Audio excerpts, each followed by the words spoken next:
Hey there, Rotterdam White Scar fans. This is Jeroen from Rotterdam White Scars with a Rotterdam White Scar review.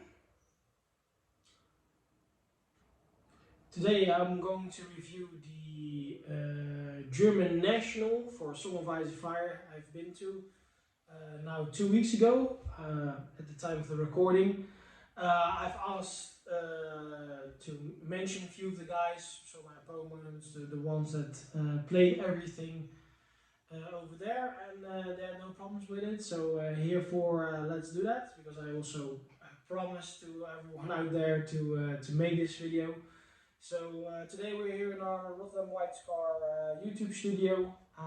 Currently we're still busy finishing it with banners and stuff like that, but you will probably see that in the near future. But yeah, today we're going to talk about the German national for Song of Ice and Fire. What my intentions were, how I thought the event was going in the end, my thoughts and in the games, and the event organizers themselves, so Asmodee, Tabletop Warden, all of the guys. So yeah, let's start. So as I said, a few weeks ago we had the German nationals. It was one of the first nationals for Song of Ice and Fire in the area, here at least in Europe, from what I understand. I think the Italian guys did one before, but I'm not quite sure about that. Yeah, this was one that we could at least attempt to, since Germany is not that far. It was in Hanover in the Star Center, so it's a cool recreation center where you can do probably conventions or other stuff as well. Which also happened on that day. On that day you had some Star Wars Legion playing there, I think a 50+ tournament, some X-Wing players as well with a tournament, 36 or so I guess. Armada was there as well for Star Wars, so around 24-ish, 30-ish maybe. And then we had us as a group, the Song of Ice Fire players with 32. And then upstairs in the Star Center you had some cool demos, and for everyone that was attending the event had some spare time and wanted to attend certain matters. Well, you could, and then actually you should, you could try out one of the games. I believe Thomas from our community was sitting or upstairs or downstairs. He was doing the demos for Song of Ice and Fire, which was actually quite cool, so to say.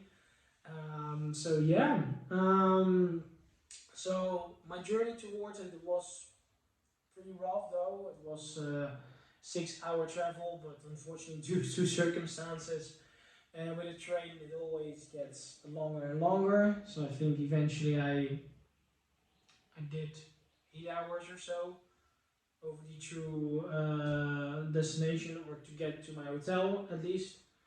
That was a bit harsh and everything, but hey, we made it.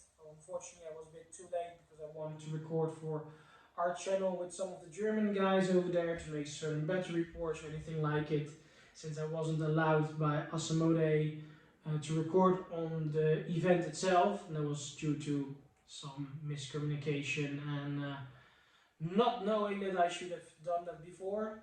So it's also a bit of my part. Hopefully next time I can do a bit more on that. But yeah, so on Saturday it started. So for all of you that didn't saw how it worked, the German national was 2 events. So they said like, hey, we want to do a 4-round event on the Saturday, and if you make the top cut 8, you could play 3 more games on the Sunday. So for my first intention, how I read it, it was also an elimination on Sunday, but that was practically not the case, but yeah, we played 4 games, which was really cool in this case. Yeah, what is it? Everyone received a cool goodie bag from Asmodee, and when you registered yourself for the event, you received from Ilya from Tabletop Wardens. There was also the TO organizer, together with Thomas and oh boy, now I'm so bad with the names. But Bartender, the one that created the mod, was also there for the live streams and everything. Which we all received a cool high central promo miniature. I'm not quite sure how good you guys can see it, but that was actually really cool. I already have the miniature, but not the promotional one. And it could be really cool to give away during our events as well. Or if you don't have like this, what is it, the 3D Iron Throne or counter whatsoever, he's a really good one to see who has the current turn how and what. So that was a really cool thing. Well, we first started with Winds of Winter. Winter. Tough scenario though. I already spoke with some of the Dutch guys that I went with. So that's with Oliver, with Luke, with Jean. Unfortunately, Joseph wasn't capable to go to the event. Yeah, so we were with the four of us. And I made a joke with some of the German guys in the beginning, like, hey, listen, I would love to play a game. I don't hope I play it in round one, because then there's a big fat chance I will already be out of the tournament right away. But it happened. I faced Tom, aka Skunk, on Tabletop Simulator in the first round with his Tigerians. Tough matchup. It was really cool to see Tom finally in person, because we played a few times now on TTS and everything. But yeah, he brought his Grey Worm list with him, or he chose for Grey Worm in this scenario. I went with my Stennis the Right for Air list, so those are the ones that's just pretty tricky. With 2 Champs to stack, Glory Seekers, Stennis and Wardens. I'm dragging some Noble and Stormcrow Mercenaries with Davos to heal up my Champions of the Stag, and then I had Wallerfrey and Peter for the NCUs. Well, as I said, I had some luck with the dice and the cards, and I think in round 2 or 3 I had a good opportunity to take out Tom's Swordmasters with non-solid officer in there.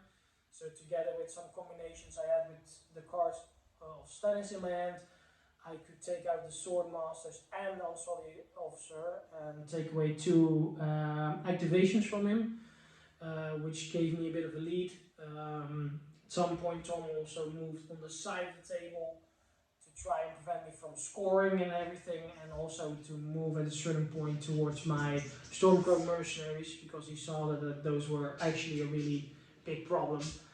He took those out, so that's really well. But in the end it became, 10-3 for me. Was actually quite shocked that it was such a huge difference in the game, but that was due to the fact that I jumped right away on the objectives and everything. Wanted to be sure of like, hey, I need to get everything sorted before I do something, and that happened. So I was really fortunate to do that. To be honest, if I couldn't play that combination or whatsoever on those solid Swordmasters and everything, I was just standing there with 1 or 2 wounds, and Tom made the decision, instead of doing the attack action, doing something else, which gave me the opportunity to, well, do this, of course, block the swords and play Stannis' cards. So that was for me a huge bonus. Nevertheless, it was a cool game, so thank you, Skunk, Tom, for the game. I absolutely enjoyed it. I hope, well, I know you enjoyed it as well, but again, thank you so much for it, because yeah, Targaryen is always a tough matchup. So then we had, game number 2, Feast for Crows. This one is a bit more an Arborethian alley, so to say, and I had to play against Horas, or Horas LM on the, on the Songwijs Vrije Stad website, how and what. Horas was true gentleman, how what. He came with free folk to the event, and he played Mance Raider, the commander version, as his commander for that game. So I knew I had the activation spam, I would not say personally, but at least one of the more meta or personal ones that they prefer, how and what. So that's actually really cool to see. Also because I didn't play that much against Mance. The only one that is doing that in our community is Oliver, and Oliver just recently to start playing more frequently, and I had the opportunity to play against him one game before the event, and he absolutely smashed me. Not even with Mens, but with Tormund. But yeah, so I decided, since that list wasn't working, my champions stack list, to play with my Ralor list. So that was with Stannis the One True King. And also then in the unit of Queensman, 2 units of Ralor Faithful, Bare Bones, a unit of Ralor Lightbringers with a Red Priestess, to just get those tokens out that I probably need for Vulnerable or for Panicked or anything. And then I had Axel, Melisandre, and Jack and Hagar, chosen for Axel to, well, most armies want to get engaged because I'm starting to sacrifice a lot, and people want to get in there to try and prevent me to, well, decide if I want to sacrifice with a certain unit. So the decision was for Axel. I think now in the end, if I reflect on it, it should be someone else, but hey, well. But yeah, that game eventually ended to a 6-5 to me. We played 5 rounds. It was true intense. I think Melisandre went up a few times, but not really in favor of me. We both denied each other quite a lot of VPs. The cool thing, or the luck I had, was with Horace, I could take out his Frozen Shore Chariot with the first activation with Melisandre, gave it 5 wounds, and would stand right away on the bags. And then at that point I prevented him for healing. He uses one-time Cruster, used Cruster on another, another zone and healed, so back 4 wounds. And then the second activation of Jackan, luckily he didn't have any men's cards, I could bomb him again. And this time with the letters, so I could put down a panic token, and then again Glas filled with 5 wounds, so the healing from Mens didn't matter how and what, and I could take out that one really fast, making it back to 7-8 on activations, and then just started to arrest every unit that was possible, how and what. Yeah, as I said, I really enjoyed that game as well. It was really close and also really tactical and everything. We did a few things that we wanted to do differently, and we didn't want to give each other the corpse pile, since, well, Horace had of course more units on the board, so I wanted to be pretty sure that if I would die somewhere near my archers and everything. I think at the end of the game it even worked out for me, so I could start with my Lightbringers on there and then just started to shoot. So that went actually pretty well for me as well, so I can't complain there. But yeah, I must thank you again for the game, man. Again, it was such a lovely time. I think in all my games it was a lovely time. I had really good competition and all of those guys in Germany. And there's no offense to the Netherlands, but you have such a different level in the player level, so to say. And I think for someone like me, I'm an okay player, I think. Some players will I disagree with, and that I can definitely play with the big guys in the leagues and everything. But since I am not playing that much currently on Tabletop Simulator due to no internet and stuff like that, and the moving, of course, it's really hard to play against those high guys. And up until now, I could make it a bit hard for some of the guys, like Winter is Coming, Commander Bob, NSB, Dwan Ring, you call them whatsoever, but I could never give out the final punch. And it seemed here on the tournament I could do that a bit more, so that was luck on my side. But oh well, we won that one as well, so we already won 2 games. That was also my objective that I had for the tournament, to win 2 games and maybe become the best Baratheon player, since the Baratheon field, it was okay. I think there were 5 or 6 Baratheon players, 7 if you included Joseph in there as well. In the end, I didn't know, but they didn't have actually a best player or best player in faction. But I thought so because they had this cool status promotion miniature, but I will come back in that one later. Yeah, so I had 2 games already, win on the belt, so the rest was for me just bonus. Then we played a Game of Thrones, and I had to face Rossi, aka Christian, aka Rossi, on the Song of Ice Fire stats.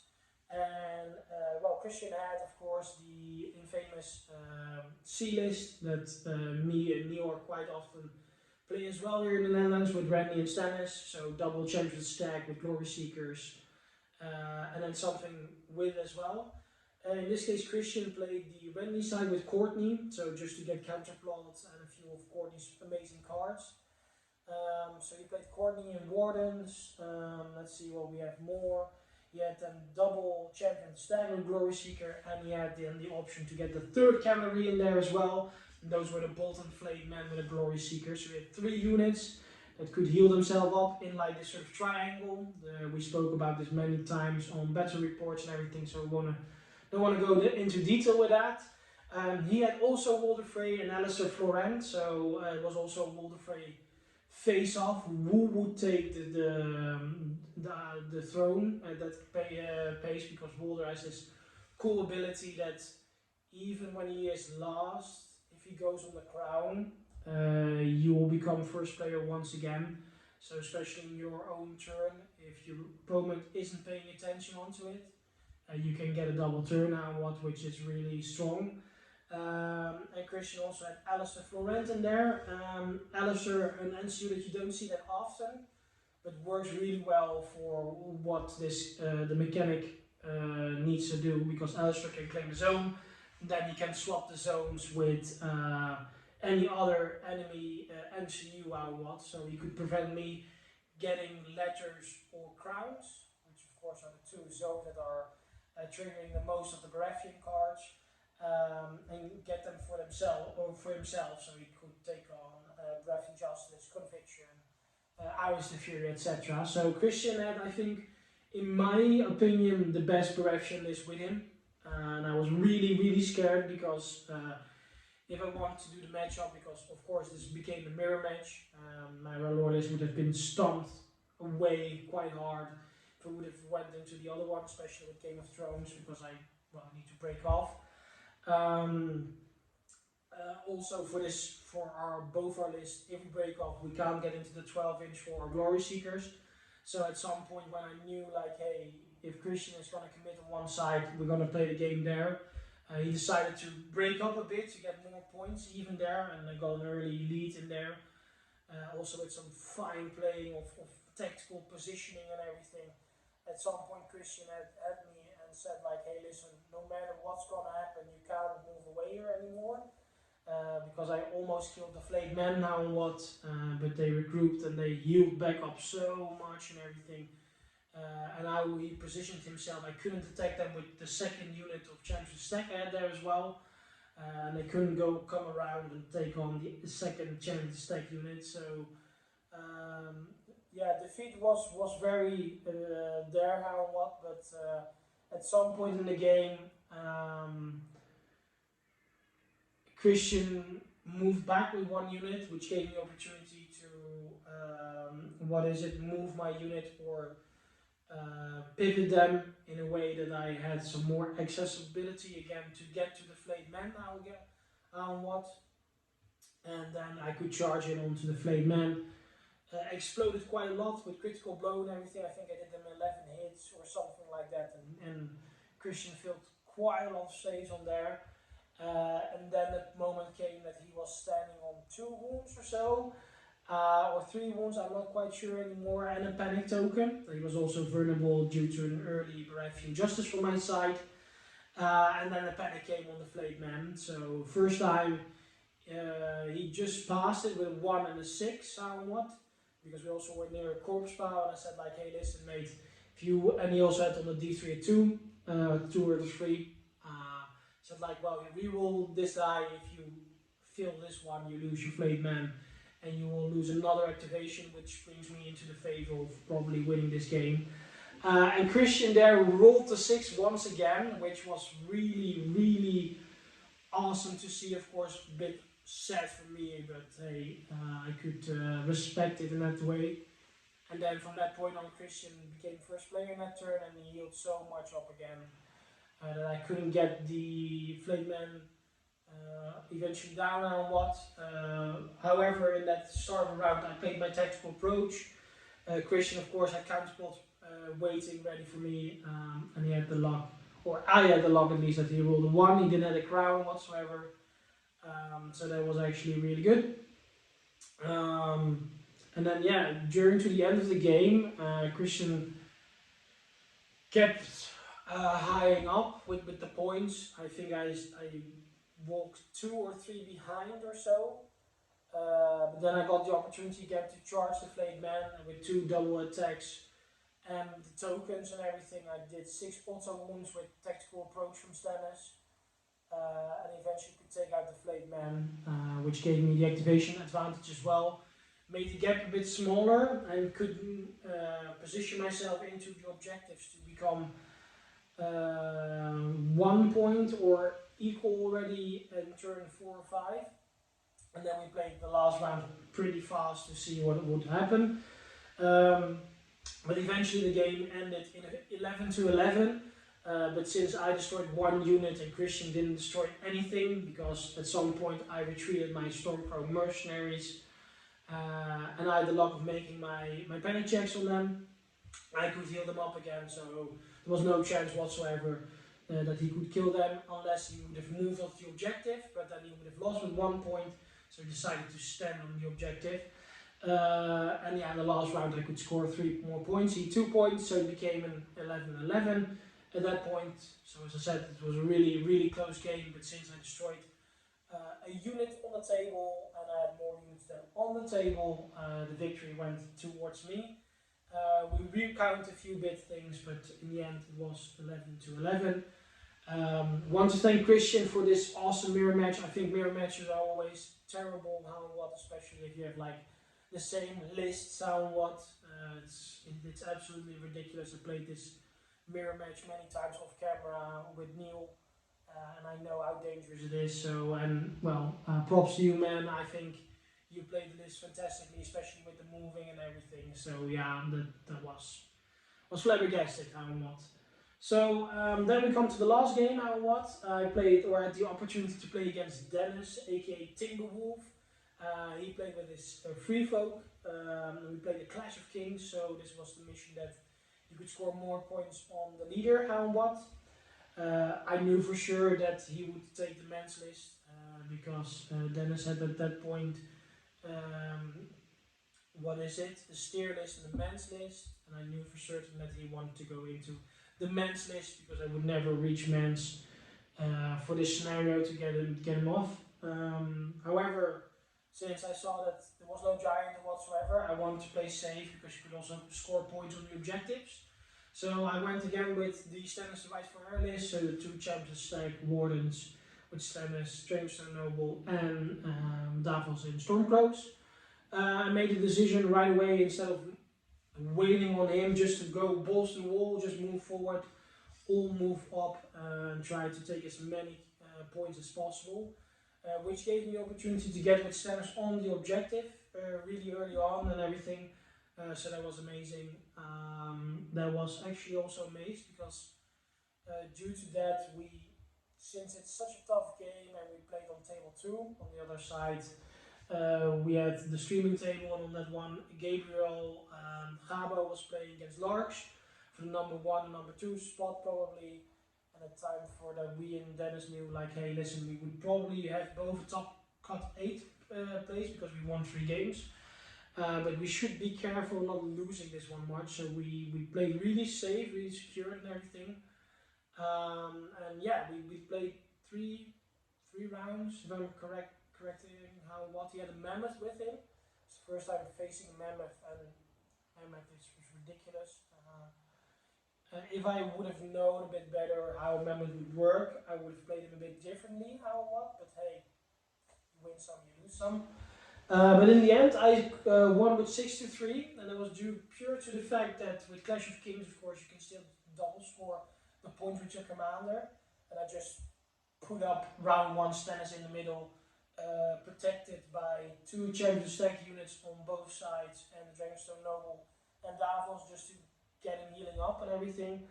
And since I knew Mans was not coming forward, Dennis decided to try and defeat as much as possible from the champion stack, that Stennis could score 2, or in this case for me 4 points. I also decided at some point to move the Dragonstone Noble away to the side objective, because I knew he was not be of any value whatsoever, so I moved him away, and he scored for me 1 point in turn 3. And if I'm correct, at some point I had the luck of killing a chariot again, because I had the opportunity that he failed a charge on 4 up or something, he rolled a 3. And I could charge the thing with on my champion stack, the tactical approach again on there. Tactical approach, such a good card, and just smacked the entire unit out there. So yeah, I want to thank Dennis as well. Dennis, my man, you're absolutely amazing. I enjoyed so much, and I think with the experience from you and Horace in round 2, gave me such knowledge of the free folk deck, since I didn't have that before a game. That would probably help me on the next day, and eventually it did as well. But yeah, that was day 1. We started at 9, we finished at 9, a bit later on and everything. It was a tough day.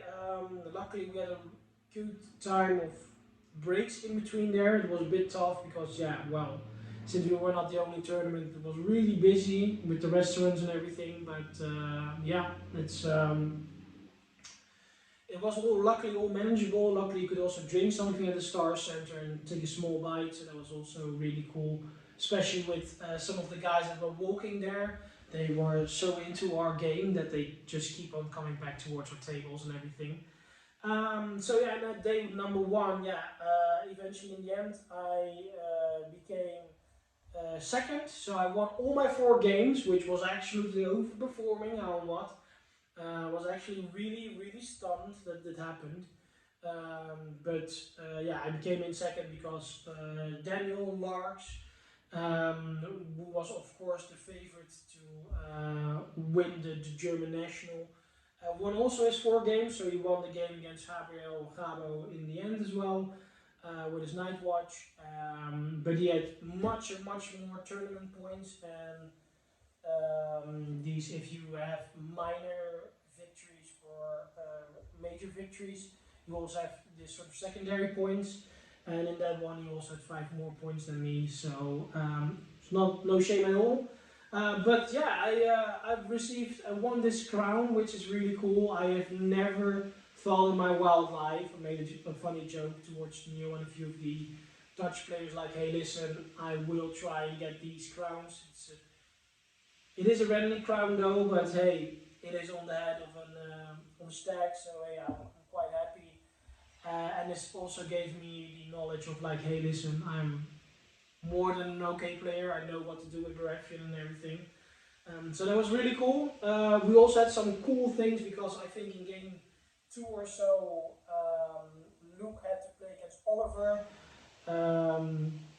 Luke took that victory as well, which unfortunately meant for Oliver at that point that he would probably be out of the tournament, and he lost his 3rd game against Cornelius as well, and Luke lost his game against Dennis,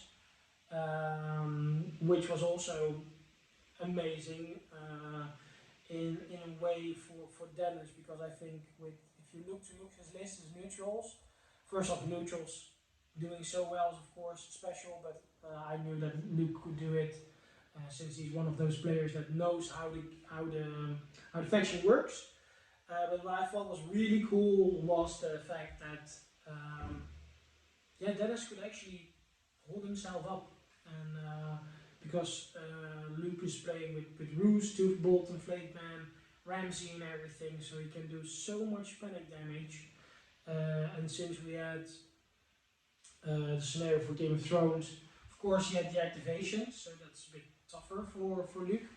But knowing for certain that if he would go in on Raiders or Trappers or whatever, there would be a big fat chance that this Flakeman would take out the unit in one swing.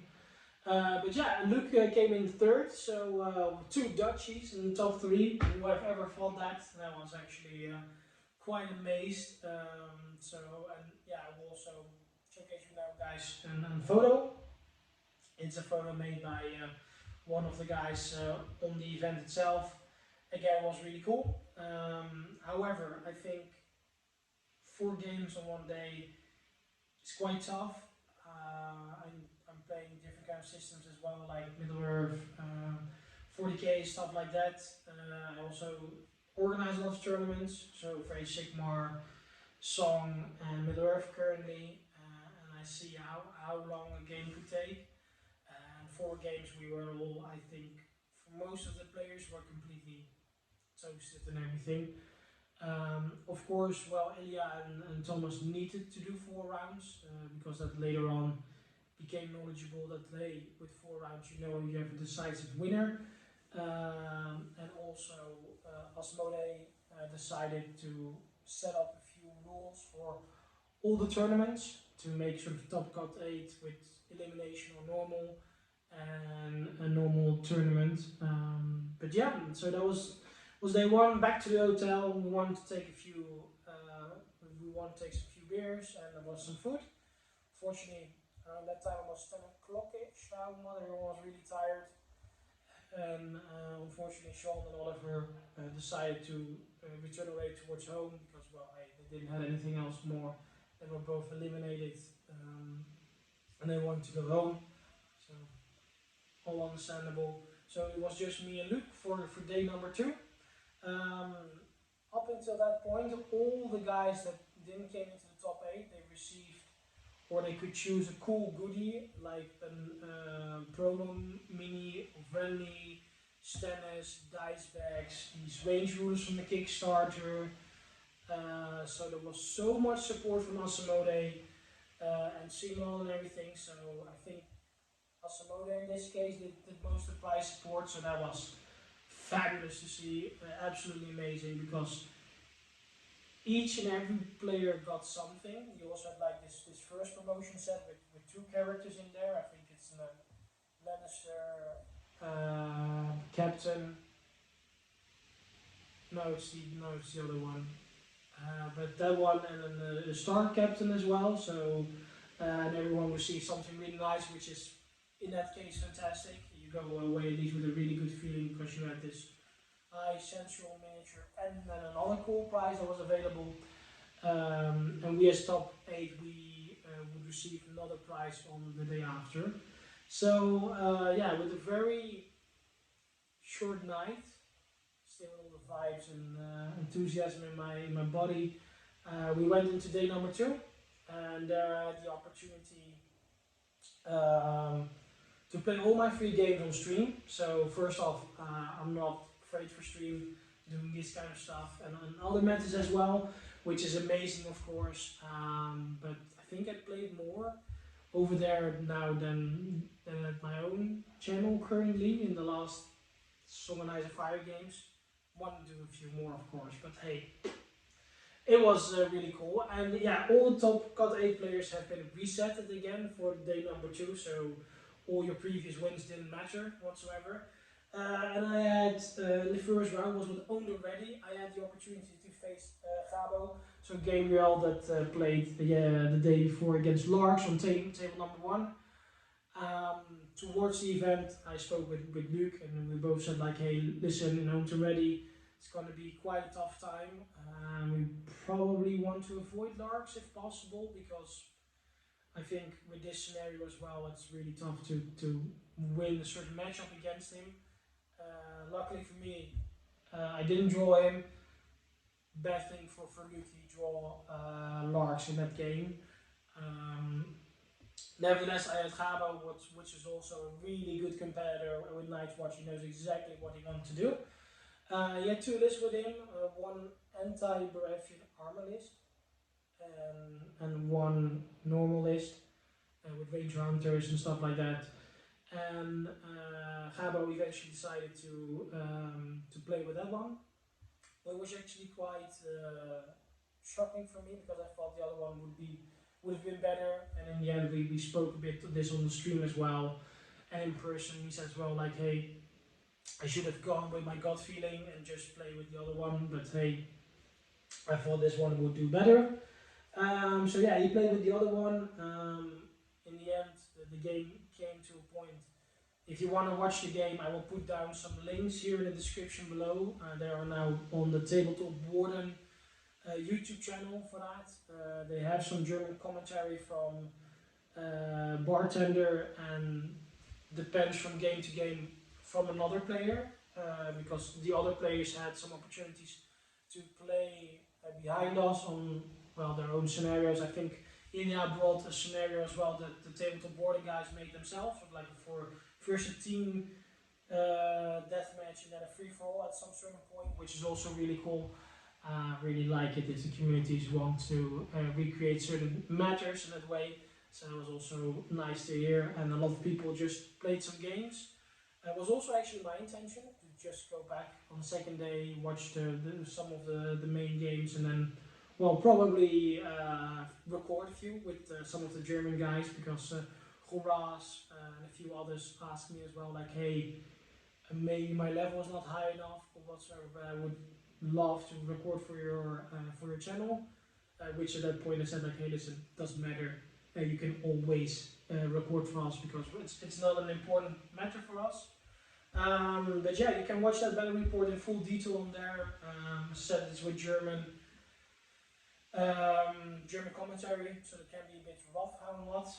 But yeah, in the end I won 9-7 due to the positioning, and that I decided to go early on the objectives. Gabriel was a bit afraid. I also had really luck with my hand and everything, because I started with no tactical approaches, and with Walter Frey, he could replace his own and gave me 2 more cards in round 1, which is something I did quite often.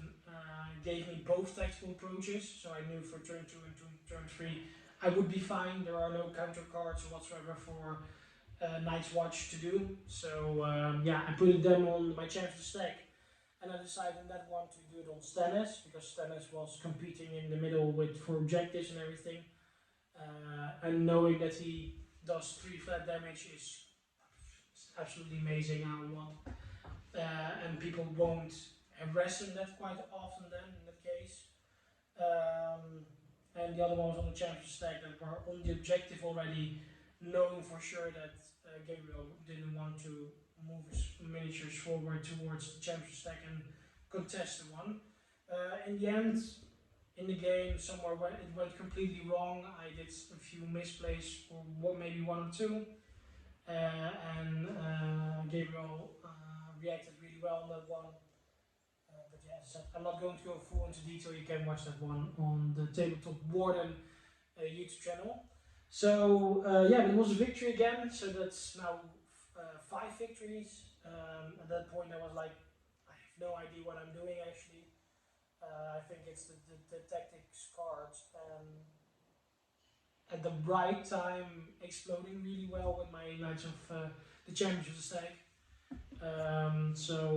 Yeah, and now I knew for certain that I had some tough matchups coming up. So at that point, we played the Dance with Dragons, so the 3 objectives, and I had to play against Cornelius, so Corny on some of Ice Five stats, and he beat Oliver in day 1. So I knew as well that he would be a really hard opponent to beat. And he had a men's list with him. He had a different men's list than Larks had, because he had an extra unit of trappers with him. And when I saw it on the Song of Ice Fire stats, I knew for certain, like, hey, with that strength you need to capture the objectives, but the objectives will be taken off if you have more ranks. So my knight list here would not do much against Cornelius' list, so I went balls to the wall and let's turn to the casino, and decided to play once again with my Stannis, the one true king R'hllor list, so with Melisandre, Jaqen, and with Axel. It actually worked really well. I think you can watch that game on the Tabletop Warden YouTube channel. I think the dice here were the biggest factor, how and what, because in the end, I think we also say it in the after talk on the stream, that Cornelius failed so much panic checks, and then when he failed them, he did that with 3 or 2 at least, so it would be every time 5 damage or 4 damage, which was such devastating for him that he could not do anything against it. So that one eventually turned out to become a 10-3 for me. So again, Cornelius, you're a fantastic guy. I think the dice just failed you there again.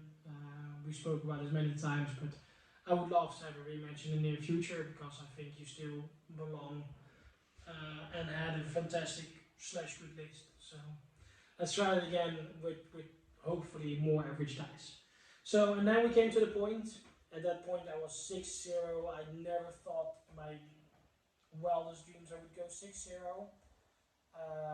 However, there was just one more guy that was also 6-0, and as I said previously, we knew for certain who that would be, and that was of course Daniel, aka Lars, on Supervised Fire Stats. So yeah, in the last scenario we played Dark Wings, Dark Words, the ones with the secret objectives, and I knew for certain that Lars would go into the men's list and what here, just to have board control, and with men, since he has more activations, he could control Melisandre, Jaqen, and also Stannis at a certain point with the Knights of the Champion's Stake. But I knew if I would have made a chance against him, it would be of course again with the R'hllor list. So and since everything went really well on red, hey, why not betting again on red, you know? So we went back into the casino once more. We've decided to choose the Stannis the 1 True King list once again. So again, if you want to watch the battle report, I think that one is almost perfection, I would say, on how you play the game of Song of Ice and Fire. You can check that one online, again through Tabletop Wardens and everything. We also do an end interview on what.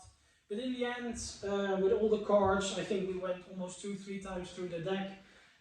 It became a 7-8 for Lars here. So Lars was the official champion. He went 7-0. So again, huge congratulations to him.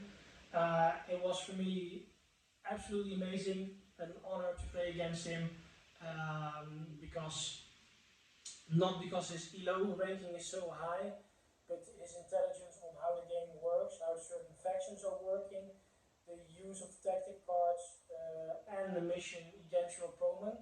That is something I truly respect of him, because he is someone that knows what to do. Of course, he plays with really strong lists, that's absolutely true. But then again, I think that one up until now was not the problem. I think more what the problem was that at the beginning of the game he rolled so well for his panic checks and everything, so I couldn't damage the chariots or anything else that was outside the man's bubble or near the Weirwood tree and everything. And I knew at a certain point that I need to make some risks and everything to score points, but Lars would deny those to me as well. So yeah, it would be a really tough matchup. I'm actually quite surprised that I could come towards 7-8, because at some point could score in the end a few more extra points, and then with the objectives and everything it became a 7-8, which was of course really cool. So yeah, again, thank you very much, Lars, for the game. I absolutely enjoyed it, man, and it was amazing to have that game with you. Hopefully we see each other at the London GT, and yeah, I hope you do really well for Germany as the Invitational Champion. So yeah, that was the end. Of course, well, due to how everyone went, I heard at that point that with this loss I would just fall out the top 3. Gabo, so Gabriel that I played against round 1, he had 2 major victories in the second and third game, so he had more secondary points, so he went over me. And then I became 4th due to the fact that our own Luke did, of course, lost his first game against Lars, but his 2 other games were devastating crushes in his favor. So and with third chair points, he went over me because my list, of course, does a lot of damage, but it doesn't kill that much. So victory points are reasonable to get, but unit point destroyed are really tough to get eventually there. And that resolved in the fact that I had 39 points in third chair and Luke had 55, so hey, you win some, you lose some. At that point I was really battered because I had the idea, of course, like, hey listen, I played 7 rounds, I'm the only one here that went 6-1, so that was for me in my head the disappointment, not of like, hey, the other guys above me don't deserve it. I think they absolutely deserve it. And this is of course Swiss ranking and what, but at the time there it was a hard pillow to swallow. So if I offended anyone or whatsoever, I'm really sorry about it. But I don't think that happened. But nevertheless, my sincere apology if it happened. Nevertheless, what is it? We all get these cool rewards again. So for me, unfortunately, I didn't receive one of the crowns. I would have loved to have a second crown here, but hey, was not today. But I received these 2 other cool promotion miniatures. So as a Baratheon player, I could choose, or at least I could choose 2, because the top 8 could choose 2 miniatures, and I chose for Stannis and for Randy. Well, I'm a Baratheon player, so I should have had these 2 instead of like the other ones that were available there. Further, Lars received an invitation for the London Invitational GT event on Friday, but since it was also the first German or the first national and everything, sponsored by CMON and he also received a trip or qualification for the World Championship in Singapore next year. So that's Indonesia. I'm not quite sure what it is and if Lars wants to go there. From what I understood from him, he would love to go there. Not only for the event itself, but he wants to explore that side of the world as well. And I think he can represent us really, really well there. So congratulations to him. He also received another golden crown. Because hey, you're one true king, you need to have a golden crown then, right? And he could also choose between a Baratheon starter set or a Targaryen starter set. And with those, he could decide if he would choose one of them, they would be painted up by a commission painter, if I'm correct. So in this case, he chose the Targaryen one because Targaryen was one of the factions he didn't have yet. Now, since he has it, he's thinking maybe of, editing them with some extra units and get to a point of maybe playing with them, maybe even on the London GT, I have no idea. So for Gabo, we received the second, so the silver crown and the other box, so the Baratheon starter box. And he would also be in line that if Lars would have already received an invitational spot for the London Invitational, which he already had through a tabletop simulator event, he would be the one representing as the German national what. So that means that Gabriel and Daniel currently are the ones participating in the invitational.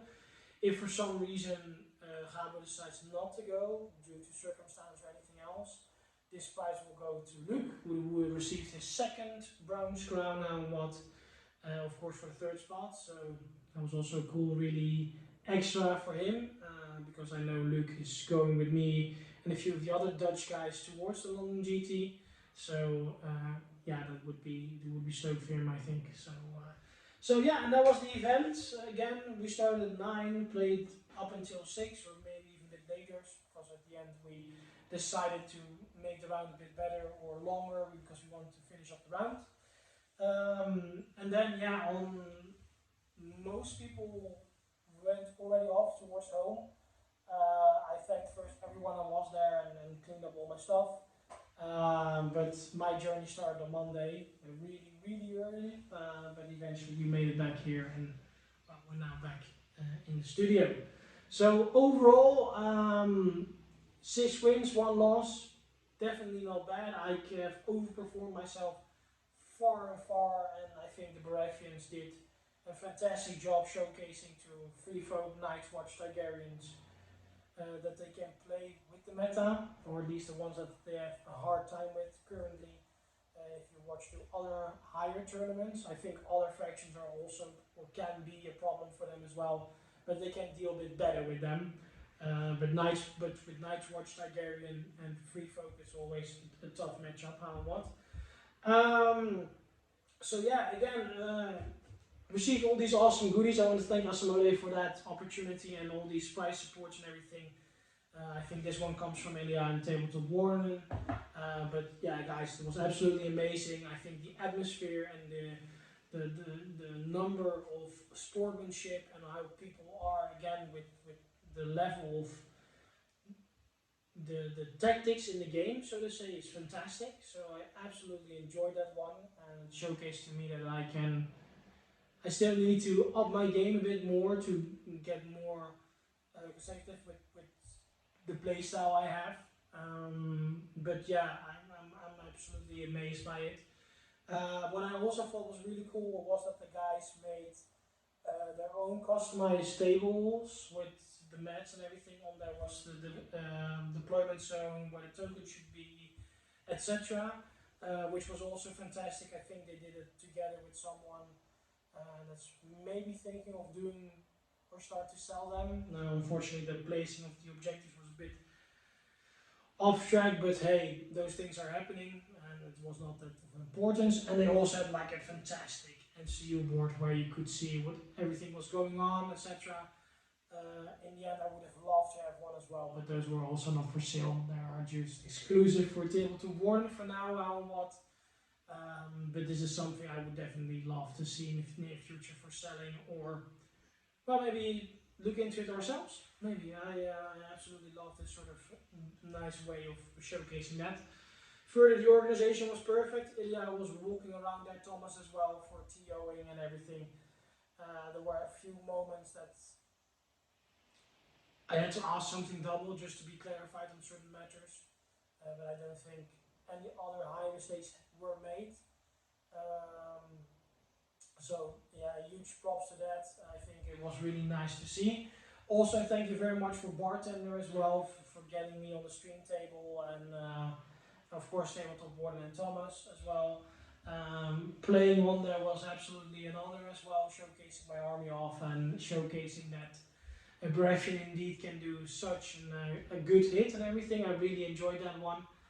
And yeah, all the positive feedback for us to make videos, battle reports, to play games with on this sort of neutral respect or high respect way, even on high tables, was absolutely amazing to hear. So from the bottom of my heart, guys, thank you so much for your honesty in that. I will try to do as much as possible together, of course, with Thijs, Barry and Neil to get as much Summonized Fire content out of here. When this one is finished, we have some cool battle reports on the agenda. So have a look out for those as well, because we're gonna do a few of those.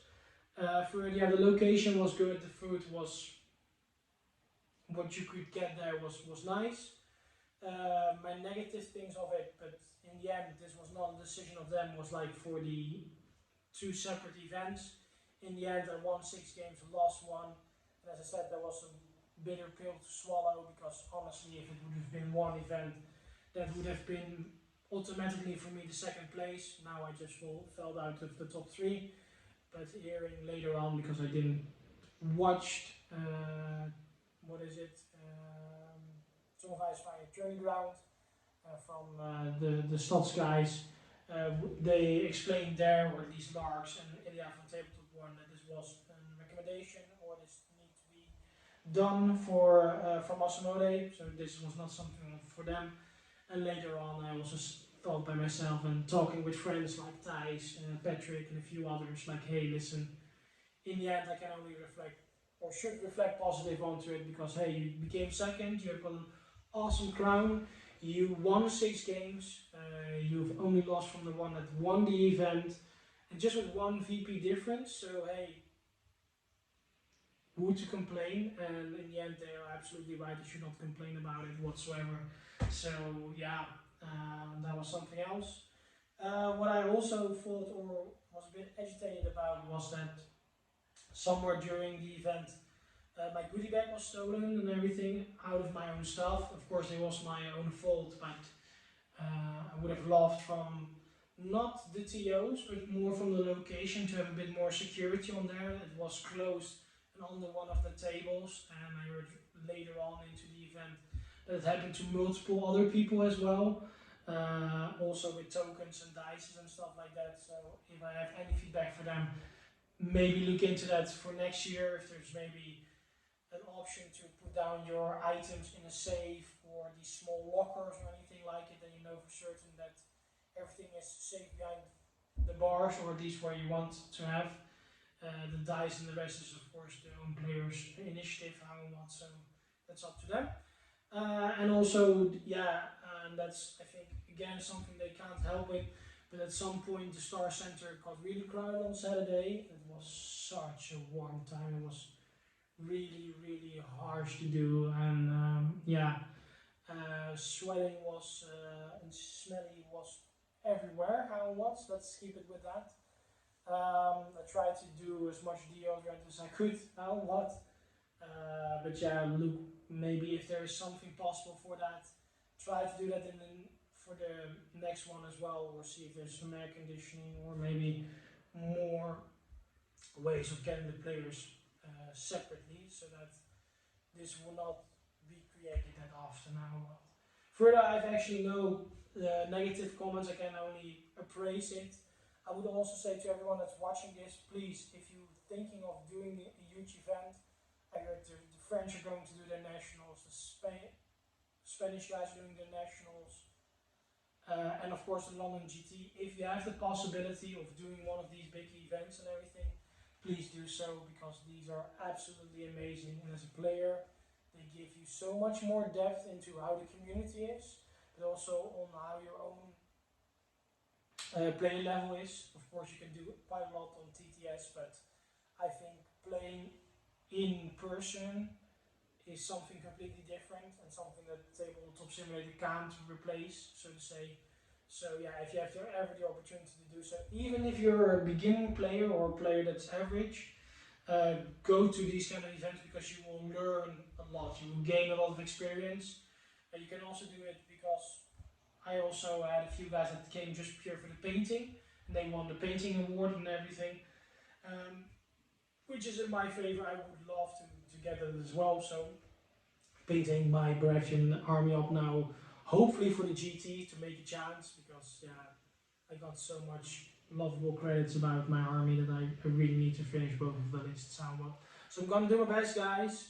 Further, I want to thank again Tabletop Warden, Bartender, Thomas, ASOIAF for everything. You guys are absolutely amazing. The community is amazing. And I would love to have you guys over here in the studio, maybe at some point when you guys are visiting a tournament, or you're near Rotterdam, Amsterdam. It's not that far apart, so yeah, please feel free to contact us through Facebook or Discord, because I would love to record the CMON matters. And yeah, and then I will wrap this video up. It's a little bit less than an hour. I talked already too much. I want to thank you all for seeing this, and again, yeah, hopefully see you all soon for something else as well. So up for now, it was Jeroen from Rotterdam White Scars, and I'll see you in the next one.